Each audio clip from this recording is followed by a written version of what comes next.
Assim, gauchada, com um chimarrão bem cevado e preparado com carinho e capricho, nós estamos recebendo mais um grande tradicionalista aqui no nosso bolicho campeiro, feito com muita simplicidade para ter a sua companhia, que é meu amigo Gaspareto.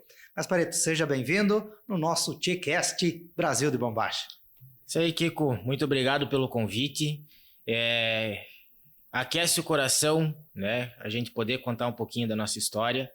Então, gostaria de agradecer mesmo, de coração, pelo convite. E vamos aí, de prosa, música e seguimos o baile. Quando você fala de Gaspareto, você fala de gaiteiro, você fala também de quem toca um violãozinho bem caprichado, quem canta. Vamos falar um pouquinho quem é Gaspareto, dá o teu nome completo, para quem não conhece, ficar conhecendo-te. Bueno, então meu nome é Luiz Felipe Gaspareto, completo, né? Aliás, meu nome completo, tá? Meu nome completo é Luiz Felipe Gaspareto, completo não faz parte do nome. Sou nascido em Cascavel, no ano de 94, sou filho adotivo do Leovedes Gaspareto e da Neuci Gaspareto, e praticamente me criei dentro do CTG. Com 7 dias de vida já estava nos bailes lá do Rodeio da Tradição. Meu pai era patrão na época lá em Cascavel, e na primeira semana já tinha baile, já me levaram, me botaram a dormir nos pelegos e ali me criei, né? O CTG foi meu berço nato assim mesmo. Isso, e nesse meio que você se criou, consolidou já o teu nome, o teu trabalho, e mais do que isso, fez muitos amigos, né, Gaspareto? Onde eu vou nos rodeios, onde a gente se encontra com parceiros, você sempre é lembrado, toca uma gaita, toca um violão e fez amizade. Isso é importante, é o legado que a gente vai construindo. Com certeza.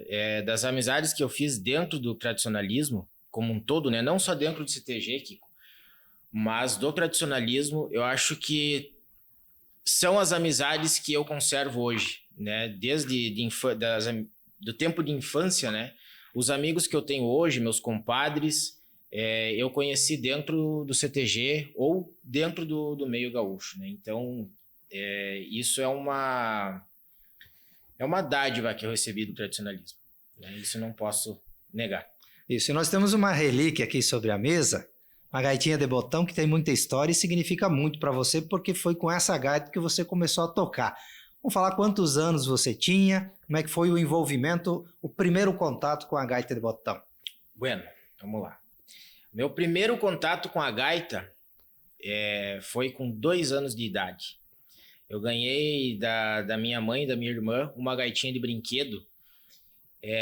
Quem é um pouco mais velho vai lembrar aquelas gaitinhas verde com os botãozinhos dourados, sabe? As gaitinhas bem pequenininhas do brinquedo. Foi uma daquelas que eu ganhei, foi a primeira gaitinha. E minha irmã conta que eu fiquei muito feliz quando eu ganhei a gaita, sabe? Que eu falei, meu Deus, era isso que eu queria, e saí arrastando aquela gaita para cima e para baixo. Meu pai tinha aquelas câmeras que gravava com a fita dentro, né? Sim. VHS, e ele tem uns registros dessa época, que eu pegava a gaita, abria e fechava e cantava gaiteiro, gaiteiro, gaiteiro, né? Ficava brincando com a gaitinha assim. E fui batendo aquela gaita. Daí venceu o prazo dela, eu ganhei uma outra vermelhinha, que até tem uma foto que eu mandei para ti ali, se o editor quiser colocar na imagem, que tá eu e o meu pai lado a lado. Nós estamos com a camiseta do Rodeio da Tradição na frente de casa. E aquela gaitinha nós estamos com o pé em cima, uma gaitinha vermelha, só que daí era piano, né? Mas de brinquedo também. E o pai tem aquela gaitinha até hoje guardada lá, pendurada no rancho dele. Me mandou foto também quando eu pedi os registros.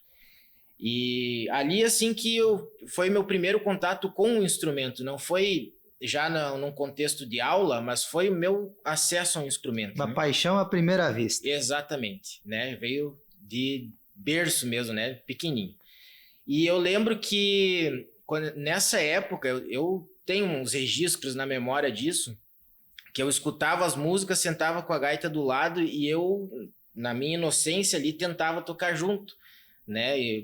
Tentando buscar o ritmo, não tinha ouvido musical nem nada, mas tentava tocar junto e tal. E conforme foi passando o tempo ali, a gente já morava em Missal na época, a gente mudou para Missal em 96, e eu comecei a fazer aula com o Chico em 2000. Então, no ano de 2000, meu pai me inscreveu lá na Casa da Cultura e eu comecei a fazer aula de gaita com o Chico. A gaita para você foi um instrumento, além de realizar o seu sonho, também uma ferramenta para trazer recursos para casa, né? Você até hoje toca de forma profissional. Quando você menciona a gaita de botão, além de trazer bons resultados, faz parte da tua história e também da parte financeira da sua vida. Com certeza.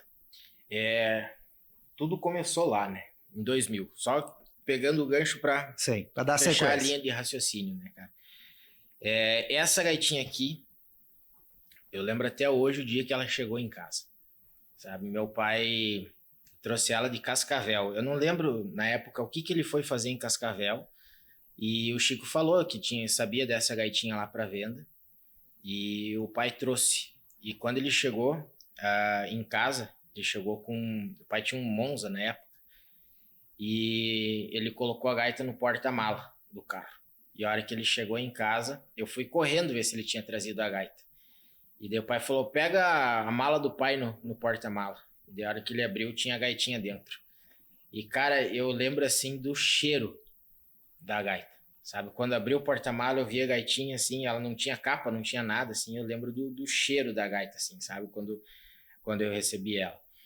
E eu comecei, o Chico falou aqui no podcast que ele veio, né? Eu comecei com as basezinhas do shot, da vaneira, da valsa, com a barriga da véia, com a panela de ferro.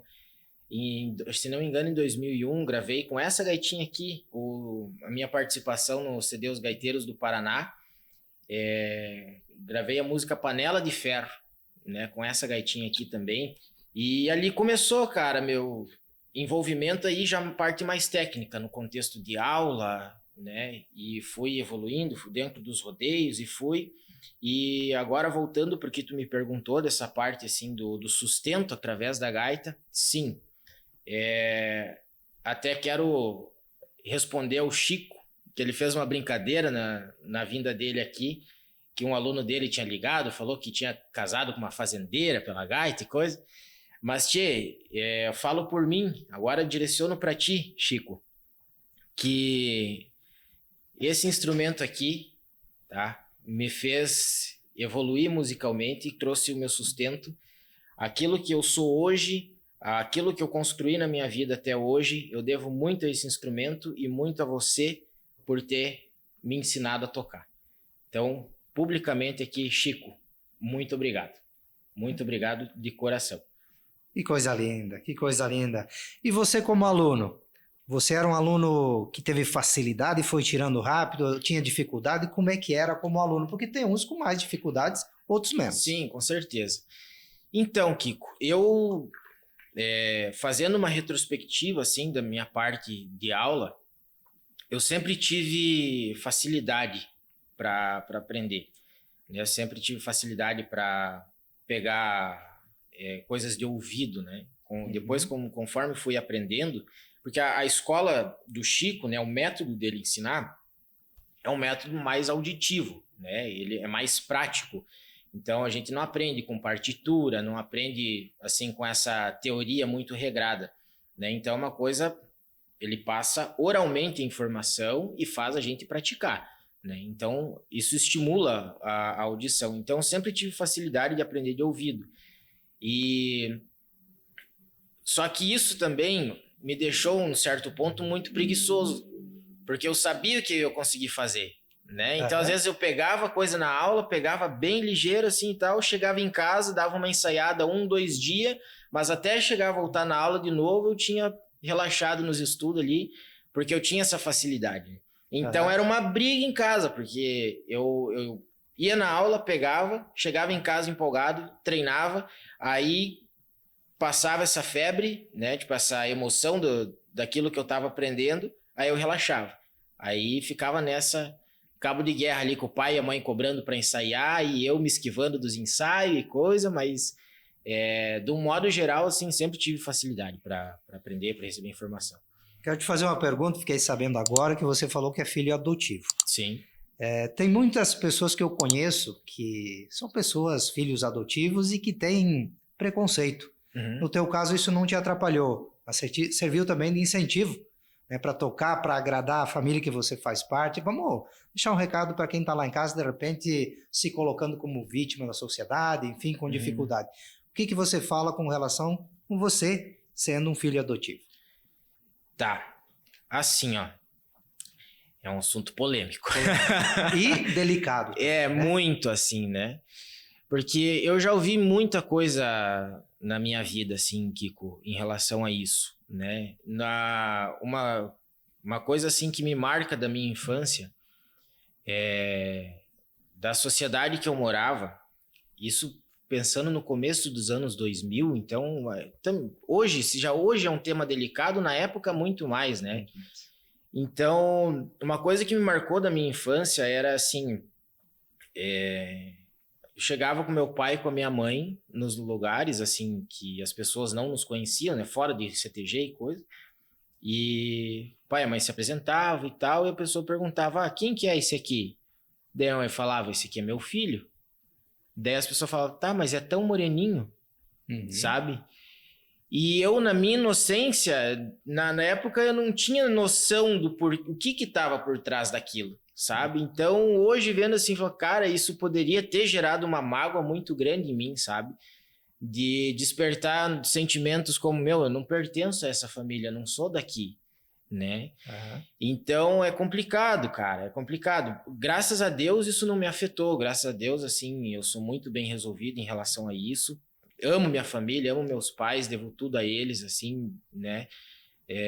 E também devo gratidão à mulher que me gerou, né? Eu não posso esquecer disso, porque ela poderia ter feito várias escolhas cujas quais eu não estaria aqui hoje. Sim. Das quais talvez nem tivesse vivo, né? Então eu tenho que agradecer essa pessoa que me gerou, que me pôs no mundo e que talvez, não sei se num ato de desespero, alguma coisa, não sei qual que é o contexto, também eu não conheço o histórico, mas permitiu que eu fosse entregue a uma família que tivesse condições de me criar.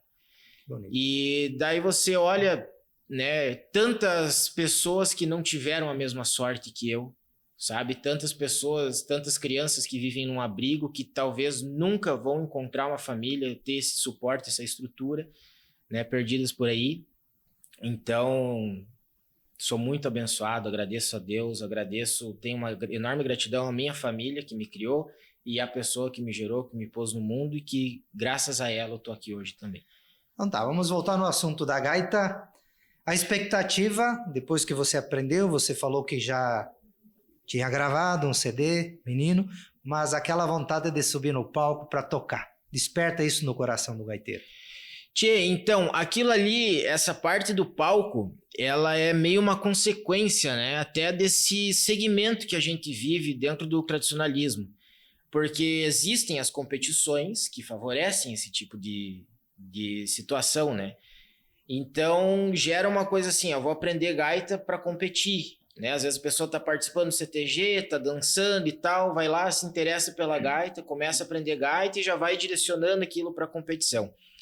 Né? Então é meio que uma consequência. E vou te dizer, cara, a competição, os rodeios, eles são uma escola completa. No sentido assim, técnico, psicológico e emocional. Sabe? É uma escola completa. Eu vinha refletindo sobre isso. Eu escutei um pedaço ali do podcast do Lucas e do Felipe. E vinha refletindo nisso, assim. É uma coisa que poucas pessoas conseguem aproveitar. Eu mesmo não aproveitei, né? Hoje em dia eu tenho a maturidade de olhar para trás e perceber isso. Mas você lidar com a exposição em cima do palco, você se submeter à possibilidade de errar. E quando você erra, você tem que lidar com aquele sentimento, né? Eu errei, eu vou perder... Sabe, aquela frustração de ter errado, não ter feito uma apresentação bem feita. Nos FEPARTs, a questão do sorteio, né? No FEPART é diferente do rodeio. O FEPART ele tem alguns ritmos, dependendo da categoria, são 3, 5 ritmos que você tem que preparar. Chega na hora, sorteia um e toca a música daquele ritmo. Então, aquela expectativa será que eu vou pegar o ritmo que eu quero, né? Aquela ansiedade, aí você, pá, peguei o ritmo que eu não queria. E você tem que subir no palco, você tem que dar o teu melhor, sabe? Cara, isso é uma riqueza, assim, tipo, de aprendizado que quem consegue aproveitar isso aí, Na na verdade, vida... você é colocado à prova, né? Exatamente. A prova chegou que você tem que fazer isso. Exatamente. E ali é você com você mesmo. Ali tu tem a torcida, tem o pai, a mãe vibrando ali, os amigos, mas lá no palco é você com a tua gaita e só. E dá teus pulos. Exatamente. Pega a tua gaita lá que eu vou agradecer algumas empresas parceiras e depois vou pedir para você tocar um pouco. Vamos lá, quero agradecer a Confos Contabilidade, no nome do meu amigo Loli, serviços contábeis, equipe velha preparada para orientar você e sua empresa. Bogo Bem Viver, materiais para construção, para você que vai construir ou reformar e quer qualidade e bons preços. Quero mandar um chasque especial também para LP Poços Artesianos de Foz do Iguaçu. Se tu tá precisando água de qualidade, água é vida. Então entra em contato, LP Poços Artesianos de Foz do Iguaçu. E também um chasque especial para o meu amigo Wagner, Geopro Topografia, serviços topográficos, qualidade, tecnologia para você, para medir tua área, para você que precisa fazer um georreferenciamento e muito mais, é com Geopro Topografia. Vamos devagar então, Gaspareto. Vamos lá. Um pedacinho da barriga da véia. Como é que é a panela de ferro? Exato. Isso, um pedacinho de cada uma. Né? O Chico até falou, tem que tocar a barriga da véia, senão não é gaiteiro. Pois é, tio. Então, das músicas, né, como eu comecei, foi bem por aí. Foi as bases.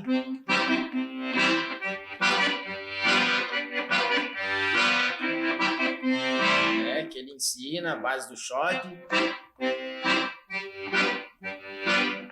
Base da valsa, enfim, né? Essa escolinha aí, eu passei por ela. E a barriga da véia, né?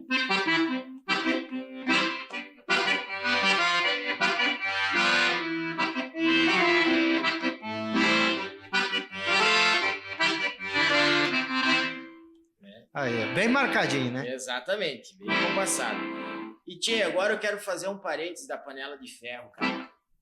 Da época do CD, que o Chico reunia os alunos ali, os alunos para gravar e tal, e ele fazia uma fita cassete para os alunos ensaiar, né? Pra gente, principalmente os pequenos como eu tinha 6 anos na época, né? Então precisava ensaiar com alguma referência de ritmo para poder chegar no estúdio e executar dentro do ritmo para ele conseguir, né, colocar no CD. E daí eu lembro que eu fui a primeira vez gravar e não deu certo, porque eu não estava enquadrado dentro do ritmo. Aí ele falou pro meu pai assim, ó, ele precisa ensaiar 5 vezes por dia. Eu acho que era por dia, né? E bueno, daí entra aquilo que eu te falei, né? Que eu tinha facilidade, mas eu ficava preguiçoso. Então, botou o compromisso, tem que ensaiar 5 vezes por dia, acho que de pequeno já meio travei, né? E eu lembro, cara, nós morávamos em Missal. Quem estiver assistindo conhece Missal, tinha a mecânica do Alemão. Nós morávamos na casa ali de 2 pisos. E a janela do meu quarto dava pra garagem, assim. E eu lembro do pai saindo para trabalhar, eu na janela olhando ele sair. Ele olhava para mim assim, lá de baixo, lá, ó. 5 vezes. Pra lembrar o compromisso. Aí tinha que ensaiar. Daí fui, treinei, pratiquei, daí consegui gravar a panela de ferro. O pessoal da oficina tava enjoado de escutar a marca já. Vamos lá. Eu aqui, ó.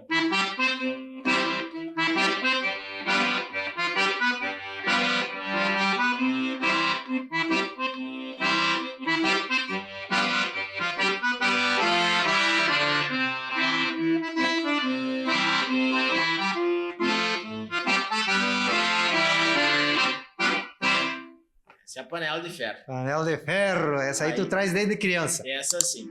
E tem outra também, que até o Chico comentou aqui, que é a dedo curto, né? Que ele falou da base da valsa, né?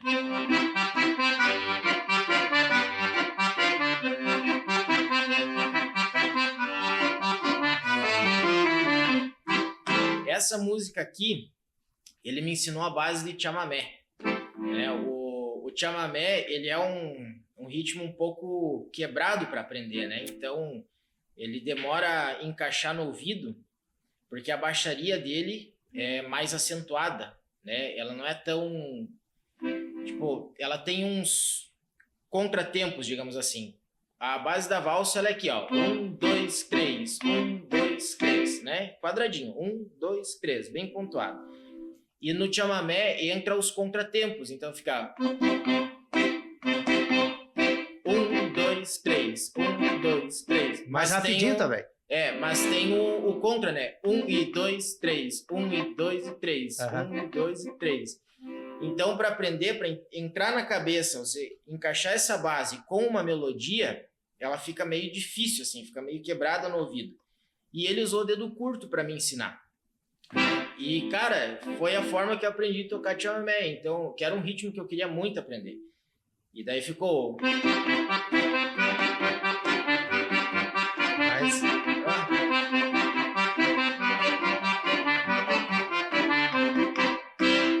Entendeu? E aí foi assim que eu aprendi a tocar chamamé, usando a dedo curto. Em média, quantos alunos tinha? Tu lembra na época? Quem era a gurizada que estava lá? Rapaz, vamos lá. Eram horários diferenciados? Como é que é? Eram horários diferentes, mas assim, da minha galera ali de gaita de botão, que eu lembro, tinha o William Rodrigues, William Pivoto Rodrigues, que era meu colega de escola. Inclusive, na época que a gente começou a tocar, o William ganhou um Paranaense em 2002 e foi para Sorriso, no Mato Grosso também, ganhou premiação lá. Tinha o Andrei Halber, que era meu vizinho de frente, lá onde eu morava, que também tocava gaita. E, cara, da nossa galera, era nós três ali de Missal. Tinha outros alunos também que tocavam, mas assim, de cabeça eu não me recordo porque não tive tanto contato, né? Então, ali da nossa galera, era nós três mesmo. E vamos falar de premiação. Muitos troféus você levou para casa, representou qual CTG, só para o pessoal entender um pouquinho. Tá. Representando Porteira Nova de Missal, eu consegui alguns troféus e dentre eles um que é importante para mim foi o segundo lugar na modalidade Mirim, gaita mais de 8 baixos, no Nacional de Santiago. Isso foi em 2005. Inclusive ganhei moção honrosa da Câmara Municipal e tal, por ter representado a cidade e tal. E de pequeno, assim, esse foi o que mais me marcou. E depois, assim, foram vindo outros títulos, foi melhorando, foi evoluindo, desenvolvendo mais, melhorando minha técnica e tudo mais. E, de gaita, assim, eu acho que eu tenho mais de 100 troféus, cara. Tá lá na casa do pai, alguns se perderam, mas passa de 100 troféus aí nas competições de CTG. Das músicas que você tocou, qual que você considerava ou que foi mais difícil para você tirar na época, você lembra? Que você ficou bem colocado, que conseguiu premiação? Cara, chegou um ponto ali que tudo era difícil. Não tinha nada fácil. Chegou um ponto que todas as músicas tinham um nível técnico assim apurado, né? Então a gente tinha que se puxar para todas elas, né? Escolhe uma dessas aí, toca inteira essa pro pessoal. Escolhe e fica à vontade. Vamos tentar um trechinho aqui de Bombacha Larga, do Albino Manique, que você foi há pouco tempo. Pouco tempo, partiu, né? Então vamos fazer uma marca dele aqui.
Louco de especial, tchê.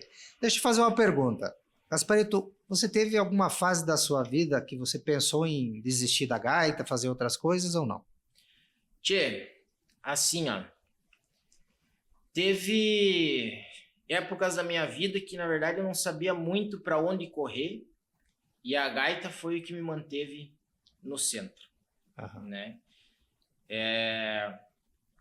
Às vezes não tinha muita perspectiva de trabalho, né? De aonde que eu vou buscar, principalmente depois que eu saí de casa. Eu passei por vários momentos assim de dúvida, de incerteza, e o que me manteve firme foi a gaita. Foi me apoiar na gaita, que entra a questão do sustento lá que a gente comentou anteriormente, No começo. Aham. né? Então, esse instrumento aqui foi quem me manteve firme, né, na vida. Hoje em dia, eu estudo medicina veterinária em Foz do Iguaçu e eu busco alguns caminhos que me permitam deixar a gaita mais como uma atividade secundária, um hobby, alguma coisa, né? A música, de uma forma geral. Porque, cara, a música, ela é um universo muito particular, né, cara? Então, dependendo como tu se coloca, ou em que meio que você se insere, ela pode te levar lá em cima, mas ela também pode te levar lá embaixo, né? Então, as oscilações, digamos assim, que acontecem dentro do mundo da música, para quem se sustenta dela, são bastante traiçoeiros. Essa é a palavra. Então, a gente busca uma estabilidade, busca alguma coisa que a gente, né, fazer uma base um pouco mais firme para poder ter onde se agarrar quando a coisa aperta, né? Mas a música é uma coisa, a música, a gaita vai estar sempre junto comigo, seja como uma coisa primária ou secundária, mas vai estar sempre comigo. Quando você vai escolher para ouvir música gaúcha, Uhum. você tem preferência pela nativista? Você tem preferência para aquela da região missioneira, de cima da serra, fandangueira? Qual é o teu gosto preferido para música gaúcha? Então, eu me identifico muito, muito mesmo mais com a música nativista da fronteira do Rio Grande do Sul ali, aquela costa que ainda é São Borja, Itaqui, Uruguaiana, Livramento, né? Então aquela região mais pampiana é uma coisa que eu me identifico mais, até porque chegou um tempo também dos meus estudos que eu estudei um pouco de chamamé argentino e tal, então toda aquela identidade mais fronteira, meio castelhana ali, é uma coisa que me chama muito mais atenção. Mas eu gosto muito dos outros estilos também, tanto do estilo mais missioneiro, o estilo serrano, as músicas de baile, né, as músicas fandangueiras também, eu gosto muito, gosto de tocar, gosto de escutar, né? Mas essa mescla ali da música fronteira com a música castelhana, assim, é uma coisa que realmente se torna um pouco minha preferência, digamos assim. Vou te fazer uma pergunta. Eu já vi muitos amigos se perderem no meio gaúcho, principalmente por causa da bebida. Uhum. Porque onde tem festa, tem gaita, tem churrasco, também junto vem a bebida, que a gente pode consumir desde que eu seja consciente. Com esse tipo de problema você nunca se deparou de estar no meio, muitas vezes ver amigos, enfim, exagerando e a bebida em excesso é ruim para todo mundo. Como você superou isso? Como é que você vive essa realidade no dia a dia? Porque quando chama o Gaspareto, o pessoal fala, já traz a gaita junto. Uhum. Tem festa, tem os amigos. Como você vê essa realidade? Então, isso é uma coisa complicada mesmo. Eu não vou ser hipócrita também de dizer que eu nunca me passei, né? Eu tive momentos na minha adolescência ali que a gente se expõe ao ambiente e a gente entra naquela frequência, digamos assim, naquela energia junto com todo mundo, coisa de festa, e a gente acaba se passando. Então, não posso ser hipócrita e dizer que eu sempre tive fora disso, porque não, eu já tive meus episódios também, né? Mas, assim, o que me tirou disso, que me fez olhar diferente, foi o trabalho profissional, sabe? Quando eu comecei a me inserir, andar com pessoas com um pensamento mais profissional em relação à música, da valorização do trabalho. Porque aí você percebe que a valorização do músico não está só no que ele entrega no palco, mas no que ele entrega fora, né? Então, no contexto do profissionalismo, a pontualidade, o estudo, a disciplina, sabe? Você a tua imagem como pessoa fora do palco, ela diz muito sobre como as pessoas te enxergam em cima do palco.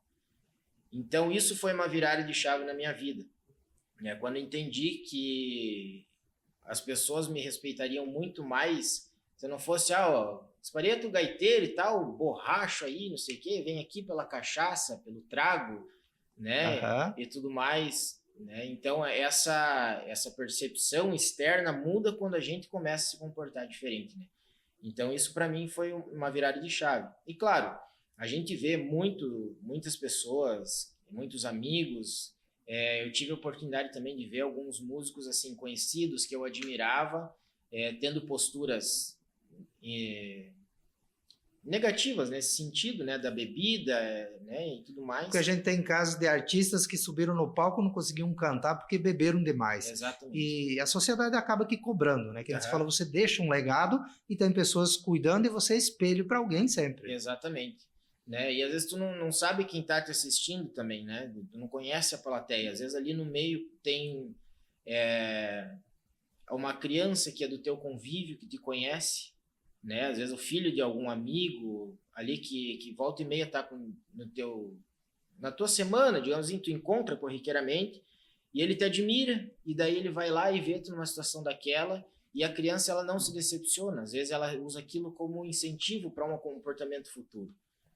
Entende? Ou então tem algum contratante ali, né? Alguma pessoa que quer te levar para um público maior, uma coisa mais formal, e olha e fala, mas não dá para confiar nessa pessoa, né? Vou levar ele para lá, que jeito? Sim. Né? Vou levar, vai se passar lá, vai fazer fiasco, minha cara que eu estou levando, minha cara que se suja. Então tem esse lado também, esse jogo dentro do mundo musical, e a gente não pode bater de frente, né? Para quem quer se sustentar da música, tem que selecionar assim, esse tipo de situação, né? Saber pisar no freio quando necessário. Vamos falar então de um trabalho lindo que vocês têm com um grupo muito respeitado. Para o pessoal dançar as danças folclóricas, sempre tem que ter o grupo que toca e vocês são cogitados e disputados, né? Porque tem alguns limites e vocês não podem atender muitos CTGs. Vamos falar do grupo de vocês, vamos falar desse respeito, desse carinho que vocês têm para com os CTGs e um trabalho lindo, perfeito, porque se o grupo de vocês errarem, também prejudica quem está dançando. Vamos falar desse trabalho, vamos dar o nome do grupo de vocês e falar também dos amigos que fazem parte do palco. Com certeza. Então vamos lá, nós temos um musical chamado Fronteiriços, né, que é um grupo criado aí para musicais de invernada, né, para esse contexto. E, vou te falar que é uma loucura. É complicado, cara, porque ali a gente lida com a invernada, com o instrutor, com o patrão, com o avaliador, né?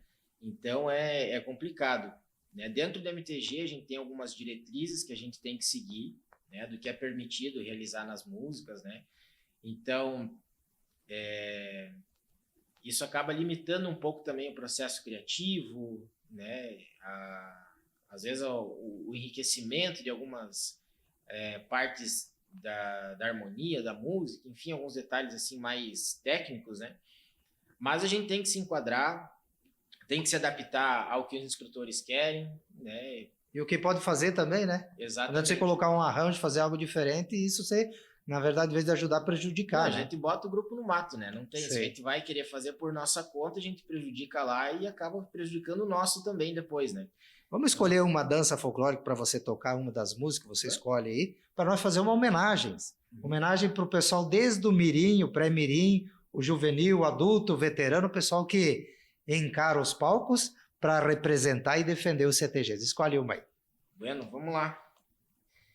Vamos fazer fazer uma volta do shot carreirinha, então. Vamos lá? Sim.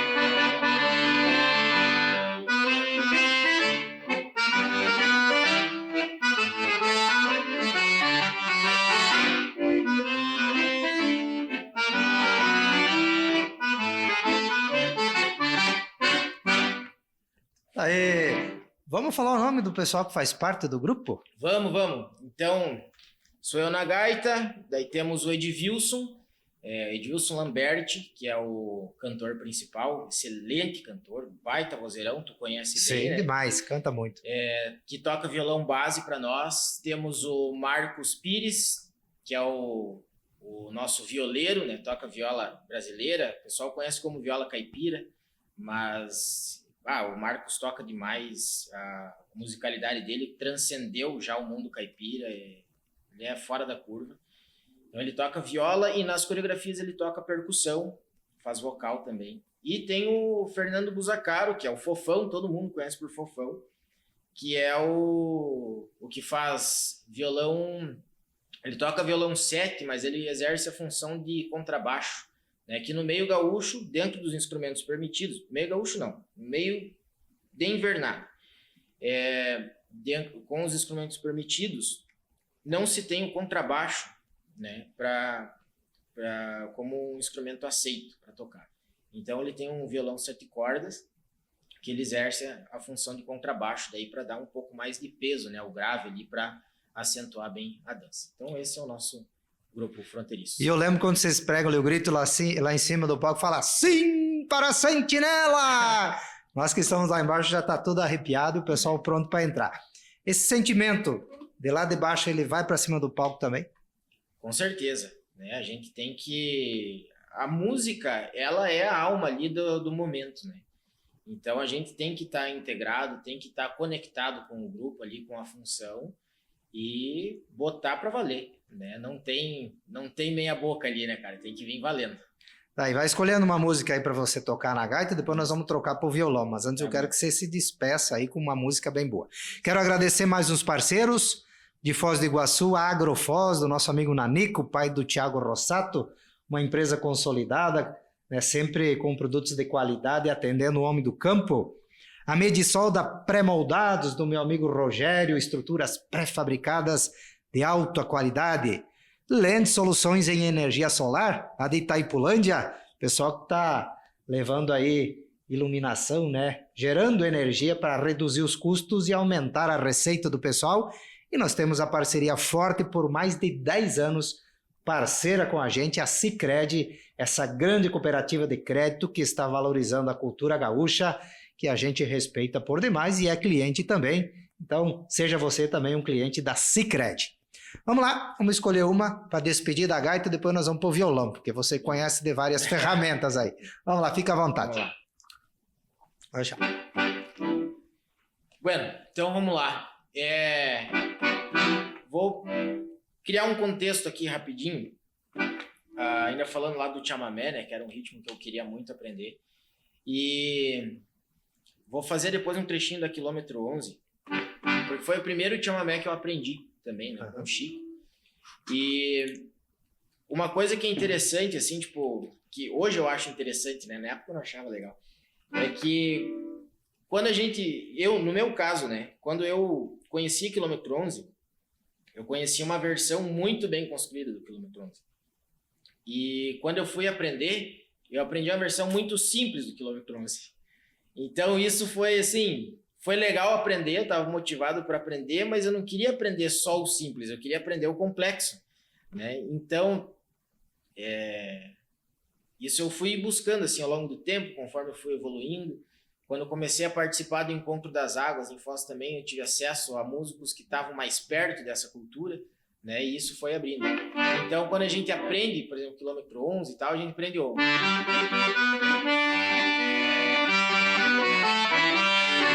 Né? Ele bem simplesinho, bem básico, até para a questão de coordenar baixaria com o teclado, né? Que eu comentei antes que é difícil no começo. E daí, quando eu aprendi que essa voltinha, né, dá para não começar o direto, já foi para mim um avanço, né? Então,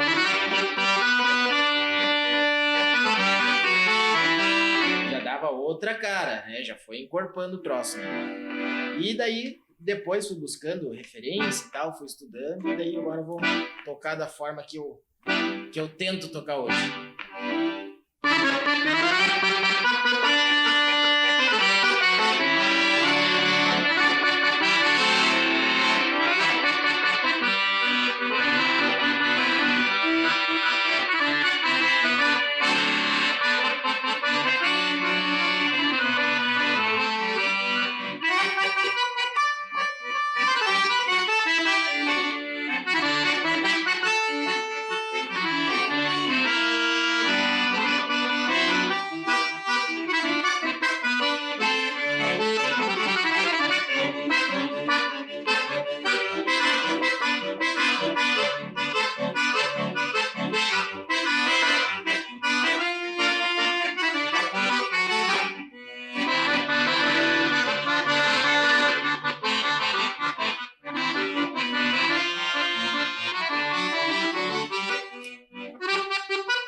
verdade, a gaita desafia, né? Você sempre quer algo a mais, conquistar uma coisa diferente, alcançar um ponto mais alto. Isso é desafiador, né? Exatamente. Ah, que barbaridade. Meio aos trancos e barranco, mas sai. Vamos falar então, tu me deu um toque aqui, vamos evidenciar o conjunto Grupo Samba com Fanta. Que esse aí é para animar fandango, para encontrar os amigos aí nas tertúlias, para fazer show. Vamos falar dessa amizade, desse trabalho também paralelo ao CTG daí, né? Sim. Claro que vocês tocam no CTG, mas daí não nas invernadas, né? Sim. Cara, o Samba com Fanta... Primeiro vamos falar como é que surgiu o nome, Samba com Fanta. Tchê, assim, ó, aí entra o que nós comentamos lá no começo das amizades, do tradicionalismo, né? Então, o Samba com Fanta são os amigos que eu conheci dentro do CTG, que eu trago até hoje. Todos eles eu acho que eu conheci no CTG. O Teles eu conheci desde pequeno, nós competimos chula junto, eu e o Teles já. Tomei um laço de chula do Teles. Isso não é novidade, né? Porque o homem é fera, né? Isso em 2002, cara. Então, o Teles conheci desde pequeno, o Cauê conheci no CTG, se não me engano, ali por 2009 também. O Cauê e o Teles moravam numa casa aqui em Medianeira, na Avenida Soledade, né, no tempo que eles faziam faculdade ali na UTF. A gente começava a se reunir final de semana, né, fazer um churrasco, uma coisa. Eu vinha de Itaipulândia, eu morava em Itaipulândia na época, eu vinha pra cá, vinha na sexta e ia embora no domingo, né. E ali foi indo, surgiu a ideia de montar o grupo. E quando a gente se reunia, na época, tudo pesado aí de adolescente e tal, a gente não tinha dinheiro, né? Tinha pouco dinheiro e tal. E a bebida mais barata que a gente tinha para tomar ali durante o final de semana era velho barreiro com Fanta, né? E a gente chamava de samba com Fanta, porque a gente entendia que samba seria cachaça e Fanta o refri, e a gente misturava ali e passava o final de semana inteiro tomando samba com Fanta. Ia para os lugares, se reunia, era samba com Fanta, e daí surgiu o nome do grupo, né? Que era o que a gente tomava quando se reunia. E a nossa primeira apresentação foi, se não me engano, em julho de 2012, aqui no aniversário do CTG Sentinela dos Pampas. E nós tocamos Mate Cara Alegre e Cantador de Campanha do Marenco. Mas assim, uma apresentação muito crua, nós definimos as músicas e subimos no palco tocar. Aí descemos do palco, eu fui indo pro lado da Copa lá, aí o Nerison Leonhardt me abordou, sim, falou assim, Gaspa, vem cá. Tá, cheguei, ele falou, deixa eu te falar uma coisa, que bacana a iniciativa de vocês, cara. Falou assim, que bacana mesmo, vocês pegar, montar um grupo, fazer música, isso aí, cara, isso aí mesmo. Tudo bem que a apresentação foi uma bosta, mas... valeu o incentivo. Mas valeu o incentivo. Isso aí eu contei pra ele um tempo atrás, assim, ele veio, me cumprimentou e tal, mas marcou. Aquela ali foi o nosso primeiro estímulo musical ali, o público... Agradamos barbaridade, né? E, cara, começou a caminhar a coisa, a gente foi dando sequência na ideia, e culminou numa coisa assim, ó. Era uma época que a gente estava começando a compor. Na época, eu lembro que o Thiago tinha voltado do Rio Grande do Sul, o Thiago Rossato, eu fui fazer umas aulas com ele, e eu tinha um bloqueio muito grande em relação ao improviso, né, musical. E eu fui fazer umas aulas com ele, e lembro que isso era um dos temas que a gente abordava durante as aulas. E o Cauê já escrevia, o Teles se arriscava a compor alguma coisa, e eu estava nesse processo, né, de buscar o lado mais criativo. Então as coisas foram se casando. E nesse meio tempo também a gente começou a participar do Encontro das Águas em Foz, né, que é um festival de composições inéditas e tal. Então nós todos começamos a buscar esse lado de criar coisas nossas, assim, tudo meio junto, assim, sabe? Foi uma preocupação meio que unânime, assim, de todos. E ali, tendo esse contato com esse lado mais criativo e estimulado, né, potencializado pelo Encontro das Águas também, a gente conseguiu criar um repertório autoral, né, do Samba com Fanta ali ao decorrer dos anos e trazer a nossa própria identidade, né? Então, as músicas que a gente tem hoje, inclusive a gente tem um CD gravado, quem quiser pode procurar no Spotify, no YouTube, Grupo Samba com Fanta, tá o nosso CD lá. E aquilo ali é o que a gente vivia na época, sabe? A gente acho que levou uns 8 anos para gravar um CD. A gente ia lá no estúdio, gravava umas músicas, daí voltava, aí depois 6 meses ia de novo, gravava um pouco mais, então esse processo foi... Aí o produtor se mudou, acho que umas 2, 3 vezes e tal, então foi um processo, assim, demorado. Mas quando saiu, também o CD do Samba com Fanta ficou como registro de uma época, assim, que a gente viveu.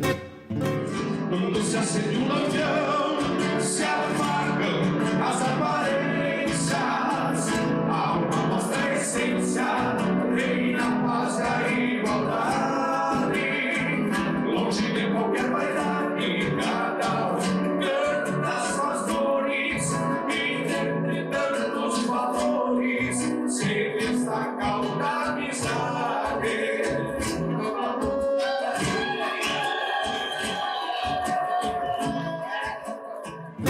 Então, moçada, Chimarrão Velho Encunhudo, tá aqui uma empresa que eu respeito por demais, a Sicredi parceira do nosso TCast Brasil do Bombacha. Gaspareto, tu largou a gaita, mas agora eu quero puxar um assunto. Você não toca só gaita, você toca também violão. Como que decidiu pegar o violão? Nas rodas com os amigos? Você me falou também que você dá aula de violão em Foz do Iguaçu. Vamos falar um pouco agora do outro instrumento. Beleza. Então, o violão começou assim... Eu acho que eu devia ter uns 7 anos de idade, 6, 7 anos. E eu lembro que meu pai tinha uma chácara ali em Missal, na cabeceira do Cedro. E volta e meia ele fazia uns churrascos, uma coisa de final de semana, juntava os vizinhos de sítio ali, coisa e tal. E eu lembro que teve um domingo, cara, meio chuvoso, assim. E o pessoal se reuniu ali no galpão ali do pai. E chegou um pessoal, começou a puxar umas violinhas, violão, um pessoal bem de interior, assim, sabe? Iam de bicicleta e coisa, assim, cara, umas lembranças meio loucas que eu tenho, mas tá bem vivo, assim. E o pai tinha uma cabana da Trabucar, empresa ali de Santa Teresa, eu acho, o Cascavel, aquela volta ali. E ela tava dentro do galpão e o pessoal se reunia em volta, assim, como se fosse a mesa aqui, a cabana e o pessoal em volta, assim. E o cara colocou o violão em cima da cabana e eu tava sentado ali assistindo eles tocar. E eu peguei o violão, coloquei no colo e ia batendo nas cordas enquanto o pessoal tocava, assim, mas uma brincadeira de criança nem nada, né? E o pai falou, vamos colocar ele no violão também. Aí já tava na gaita e me botou no violão, daí tava nos dois, né? E comecei a aprender. Na época, em Missal, era o Josiel, o professor, acho que era aqui de Medianeira. De Matelândia. Matelândia. O Josiel de Medianeira. Medianeira. Da Arte Som, acho que é a escola dele, né? Sim. Na época, isso em 2001, 2002, ele dava aula em Missal. E depois com o Valmir Pilim, que foi o professor que assumiu lá na época. Aí fui indo, daí mudei para Itaipulândia. E o violão, ele me abriu muitas portas, assim, principalmente quando eu fiz aula com o Sérgio Copete. Veio Sérgio Copete dar aula em Itaipulândia, na prefeitura lá. E, cara, o Sérgio, assim, ele tem muita estrada. Ele tocou com o Luiz Carlos Borges, tocou com o Borghettino, tocou com o Yamandu Costa. Aí, fora do contexto gaúcho, ele tocou com o Djavan, Caetano Veloso, né? Então, assim, é um cara que tinha muita bagagem, muita bagagem. E eu lembro até hoje, a primeira aula que ele chegou, ele foi falar de alguns acordes, umas coisas assim e tal, ele falou, talvez por isso, ele comentou, falando dos acordes, naquele contexto, ele emendou assim, talvez por isso tem algumas músicas que vocês não conseguem tirar de ouvido. E como eu falei, eu sempre tive facilidade de ouvido. Falei, que dificuldade de tirar de ouvido, né? Eu tinha essa facilidade. Só que ele começou a apresentar coisas que eu não tinha acesso ainda, da cultura mais popular. Né? Porque ali naquela turma a gente não estava ali só com pessoas da música gaúcha, né? Cada um gostava de uma coisa diferente, um gostava de rock, um gostava de sertanejo, e, né? Era uma mescla. E ele trouxe essa parte mais popular. E daí quando ele começou a tocar e mostrar as coisas que eu não conhecia, daí eu parei, aí pegou minha atenção. E a minha vida musical se divide antes e depois do Sérgio Coppetti, né? Nessa parte mais técnica, de harmonia, né? De conhecer outras culturas, que era uma coisa que sempre me falavam, olha, falavam para mim, para meu pai, falavam, olha, precisa aprender outros estilos também, não só o gaúcho, né? Ele vai precisar disso. Só que dentro do contexto que eu vivia, outros estilos eram sertanejo comercial. E eu nunca gostei de sertanejo comercial. Gosto do sertanejo raiz e tal, mas o sertanejo comercial nunca gostei. E quando eu conheci esse outro lado, MPB, daí eu fui conhecer o tango, eu fui conhecer o flamenco, sabe? Fui conhecer, assim, que abriu mesmo a cabeça, sabe? Aí, através do violão, eu consegui trazer isso para a gaita também, sabe? Esse aprendizado para a gaita. E aí as coisas começaram a crescer. Então o violão ele entrou nesse contexto e ele foi muito importante assim na minha vida musical. E depois de um tempo também, ali foi 2015, de 2015 a 2017 eu tive a oportunidade também de tocar como violonista do Thiago Rossato, né? Então eu acompanhei ele fazendo shows com ele ali por 2 anos, né? Então ele foi outro salto também. Tu sabe que teve uma coisa que me chamou muita atenção quando eu falei, né? Mandei o convite para acompanhar o Tchecast com o Chico, o gaiteiro Chico Duarte. Eu percebi o quanto que os alunos, e você um deles, tem um carinho pelo Chico. Faz parte da história. O Thiago Rossato foi outro que me falou, Kiko, parabéns por você ter convidado o Chico para participar do teu podcast, porque eu tenho muito respeito, eu sou o que eu sou hoje por causa do Chico. Sim. Isso também dá para escrever um pouco a tua história. Com certeza, né? Não tem... Eu acho que assim, ó, todo gaiteiro, todo aluno de gaita que existe hoje, né, aqui na região, pegando um parênteses, né, o Lucas e o Felipe, né, que tiveram aqui também, que são dessa geração atual, né, aprenderam com o Ezequiel. O Ezequiel aprendeu com o Chico, né? O Ezequiel começou fazendo aula com o Chico. Então, assim, toda a cultura da gaita ponto, da gaita do botão que a gente tem aqui na nossa região, a gente deve ao Chico Duarte. Ele fala que se não é filho dele, é neto dele. Né? É filho dos filhos. Exatamente. E assim, é impossível não sentir um carinho por uma pessoa que tem uma obra tão grande, sabe? Que transpassa gerações, sabe? Então, não é os alunos dele que aprenderam, ganharam o mundo e parou por ali. Não, os alunos dele deram continuidade a esse trabalho, a esse legado, sabe? Então, como não admirar uma pessoa assim? Como não ser grato, né? Eu, no meu contexto de ter buscado mais conhecimento dentro da gaita, mas tudo teve início lá aqui, ó, nessa gaitinha. Hoje está aqui ilustrativa, que ela está sem as palhetas dentro, né? Eu estou reformando ela. Mas tá aqui, minha primeira gaitinha, eu comecei aqui e comecei com o Chico. Então, a minha admiração, minha gratidão por ele é imensa e meu carinho também. Você falou, já nós vamos se aprofundar da tua aula de violão, mas você deu aula de gaita também? Sim, dei aula de gaita muitos anos. Dei aula de gaita em Cascavel por um tempo. Dava aula na casa de uma amiga minha, Franciele Melo. Franciele, se estiver assistindo, um baita abraço para ti, pro teu pai. Filha do seu Melo, né? Exatamente. Grande amigo meu também. E eles abriram as portas da casa dele, assim, por 2 anos, assim, dei aula lá e nunca nem me cobraram nada, assim. Então são pessoas que eu tenho um carinho e respeito enorme. Trabalhei um tempo também, 2 anos, eu acho, na escola dos Mazola, aqui em Medianeira, né? Com eles ali eu dava aula de gaita e de violão também.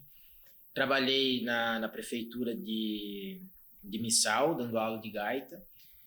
E aulas particulares também por um tempo em Foz do Iguaçu. Assim. Hoje em dia eu não trabalho mais com isso, com aula de gaita, né? Que por conta do meu outro trabalho dando aula de violão e faculdade e tudo mais, então acaba não tendo tempo, né? Mas trabalhei muito tempo sim dando aula de gaita também. E a aula de violão que você está dando agora é para prefeitura? É através da prefeitura? Como é que é, para o pessoal entender? Isso. Lá em Foz do Iguaçu tem um projeto chamado Foz Fazendo Arte, né, que é um projeto que engloba todas as categorias artísticas.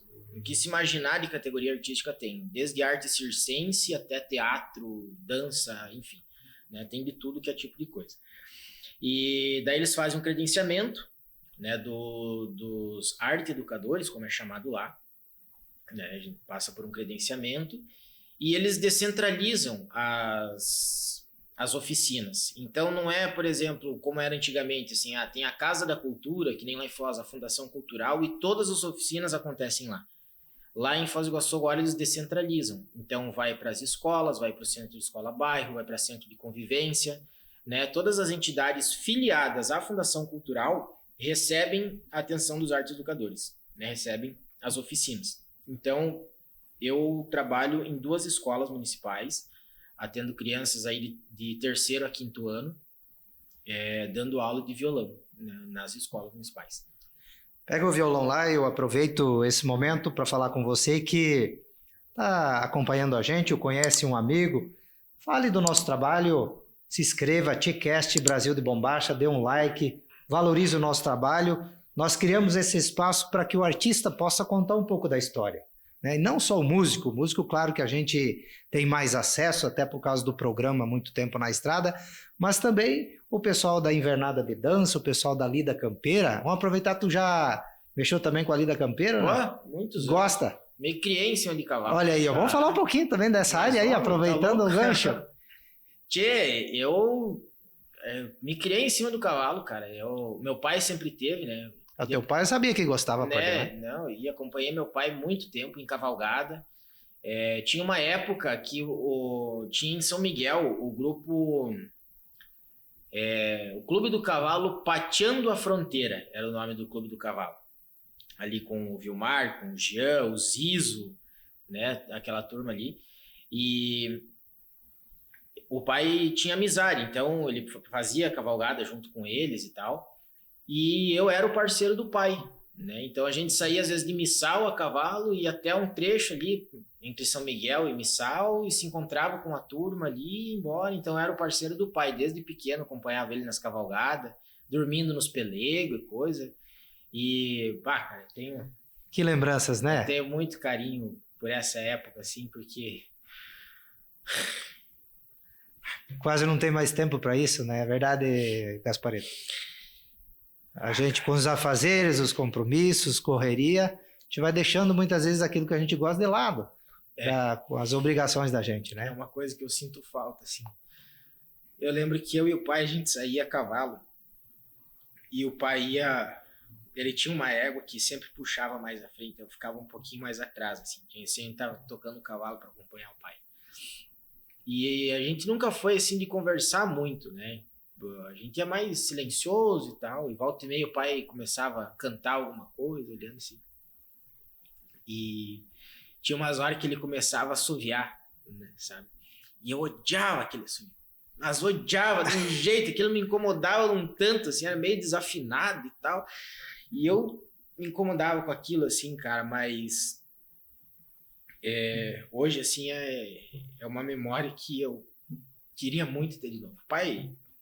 Meu pai não morreu, tá, gente? Tô chorando aqui porque eu nunca mais consegui ter um momento assim com ele, né? Mas são coisas assim que marcaram a minha infância, marcaram a minha vida e eu sinto falta, né? Então, por isso a emoção. Desculpa aí, meu pai tá vivo, tá bem, graças a Deus, espero que viva muitos anos. Pai, te amo, mãe, te amo, tá? Que viva muito tempo.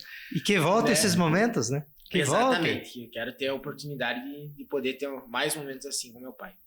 E depois, assim, um pouco mais velho, eu queria começar a laçar, né? Eu sempre gostei da parte campeira mesmo, né? De laço, as provas campeiras. E tive a oportunidade de participar. Participei de vários rodeios. Cheguei aí para 2 rodeios de seleção também. E conheci muita gente bacana aí da campeira. Fiz muita amizade aí dentro também desse meio. E muito churrasco nas barracas. Tá louco? Isso muito tertúlia. Na cesteada, nas cavalgadas, o pessoal para debaixo de uma árvore, numa mangueira, num galpão, e ali você reúne os amigos para comer um churrasco, descansar os animais também, né? Exatamente. Faz parte da cavalgada. Inclusive, meu primeiro cachê foi numa cavalgada. Meu primeiro cachê foi assim, nós paramos para almoçar, foi uma cavalgada que saiu de Missal, e no primeiro almoço ali, entre Missal e Santa Helena, tava tendo uma tertúlia. Eu não lembro se não tinha uma gravação num programa na época ali. Mas enfim, eu lembro que fizeram ali uma roda de gaita e coisa. E alguém pegou meu chapéu, esse chapéu aqui, ó, esse chapéuzinho aqui. pegou meu chapéu, isso foi em 2006. 2006. E saiu na volta, né? Falou, vamos pagar o gaiteiro. E saiu recolhendo ali e tal. E chegou de volta no centro ali e botou meu chapéu no chão, assim, cheio de dinheiro. Né? Agora eu tô rico. Cheio de trocado ali. E eu fiquei com uma vergonha, tio.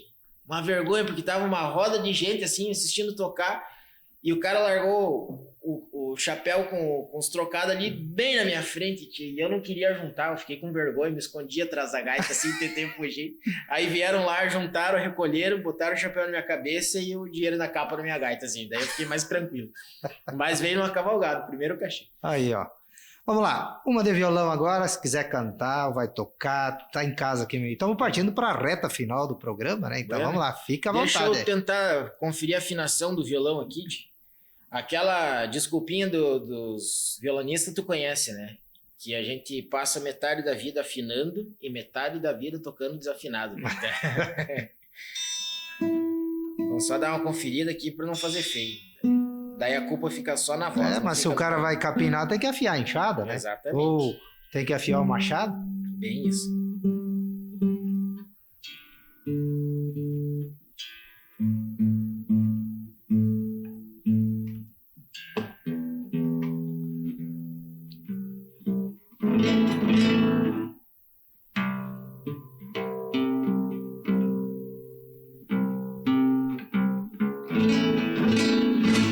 Bueno, vamos lá.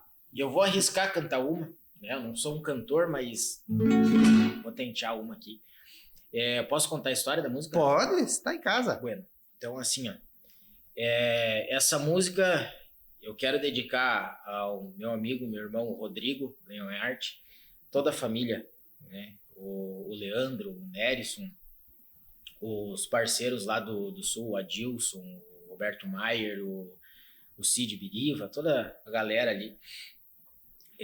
Que é uma música que eu fiz para os momentos retratando os momentos de tertúlia ali no galpão do Seu Nilson. Né? No tempo que eu morei aqui, a gente fazia muita tertúlia lá, muita junção dos amigos, e tinha um determinado momento, assim, que a gente desligava todas as luzes e ficava só a luz de lampião, né? E eu fiz uma letra que se chama, então, Quando se acende um lampião, para retratar esses momentos, né? Retratando um pouco do galpão, como é que era, né? E eu vou cantar a música, daí depois eu vou destrinchando um pouco da letra e falando ali do galpão também, para contextualizar para quem não conheceu, não teve oportunidade de conhecer. Então a música Quando se acende um lampião. E veio junto também com uma época que eu e o Cauê, a gente trocava muita ideia sobre essa questão de composição. E a gente chegou num ponto assim da discussão. Tchê, o que faz a música gaúcha ser tão forte? Tu já pensou para pensar nisso? Parou para pensar nisso, Kiko? Uhum. Tu nunca? Não. Tchê, nós chegamos à conclusão assim, de que a música gaúcha ela tem tanta força porque os gaúchos, em geral, eles são mestres em retratar aquilo que eles vivem, né? Por exemplo, um clássico, Balseiros do Rio Uruguai. É alguém que foi lá e retratou a realidade daquele povo. Aquele momento daquilo que vivia, né? Exato. Então, todo aquele contexto, né, do pessoal montando as balsas ali com as toras de madeira, descendo o Rio Uruguai para os lados de São Borja, Uruguaiana, o que eles faziam lá, sabe? E isso dentre tantos outros, né, que a gente tem na música gaúcha. Então, a cultura gaúcha, o cancioneiro gaúcho é mestre em valorizar aquilo que ele vive através da canção. E a gente chegou nesse ponto da discussão e começamos a se perguntar, cara, por que a gente admira tanto? Por que a gente gosta tanto das músicas de lá, mas as que a gente faz às vezes não engaja dessa forma? E chegamos nessa conclusão e foi daí que eu comecei a observar, né? Tipo, cara, o que a gente podia retratar que é nosso aqui? Que a gente pode chamar de nosso e colocar isso numa canção e tal. Então, desse anseio por essa valorização do que é nosso, do que é nativo daqui, do que a gente cultua, do que a gente faz como gaúcho aqui, né, que veio a ideia dessa música. E quando a gente defendeu lá no Encontro das Águas, cara, nós botamos abaixo aquilo lá. Tava toda a família reunida, né? Toda a família do seu Nilson ali reunida, assistindo, e virou num choredo. O pessoal que era amigo do seu Nilson, que conhece o Galpão, que estava ali também, se emocionou porque se identificou com aquilo. Então, é uma música que ganhou força. O pessoal do Nativismo Costa Oeste, também um abraço, ó, tô aqui até com a camisa do grupo, né? Eles fizeram um banner com o refrão da música, né? Deixaram lá, e quando tem tertúlia e coisa, eles colocam um banner, penduram lá, e isso é uma coisa que me deixa muito feliz, né? De realmente encontrar essa força que o pessoal, essa identificação com a galera, com a música que eu escrevi. Então vamos lá. Então começa aqui, ó. Eu convido aos meus amigos, pois também é minha casa, onde o meu poema ganha asa e dou vida ao coração. Vem se achegando ao galpão que tem tertúlia, amigo. Vem cantar junto comigo um canto de irmão para irmão. Já na chegada se avista um pouquinho escramuçando. Parece estar adivinhando que a noite será comprida. Num gesto mais forte ainda, se aproxima do alambrado e solta emocionado um relincho de boas-vindas. A porta não tem tramela e está sempre escancarada. Dia, noite ou madrugada, pra os amigos não tem hora. E uma cordiona que chora é lei aqui no galpão. E um ponteio de violão que cruza o romper da aurora. Quando se acende um lampião, se apagam as aparências. A alma mostra a essência, reina a paz e a igualdade. Longe de qualquer vaidade, cada um canta suas dores. E dentre tantos valores, se destaca o da amizade.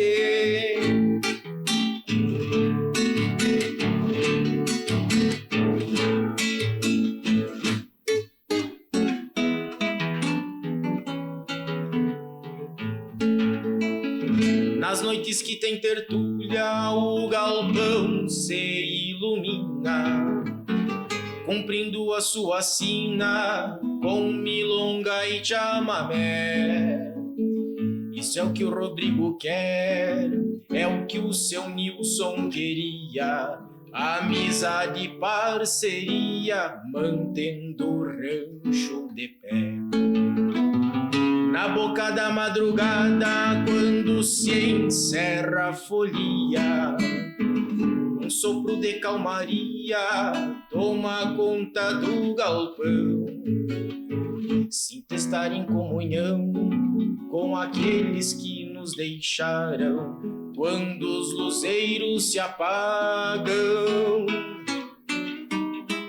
e se acende um lampião. Quando se acende um lampião, se apagam as aparências. A alma mostra a essência, reina a paz e a igualdade. Longe de qualquer vaidade, cada um canta suas dores. E dentre tantos valores, se destaca o da amizade. Quando se acende um lampião, se apagam as aparências. A alma mostra a essência, reina a paz e a igualdade. Longe de qualquer vaidade, cada um canta suas dores. E dentre tantos valores, se destaca o da amizade.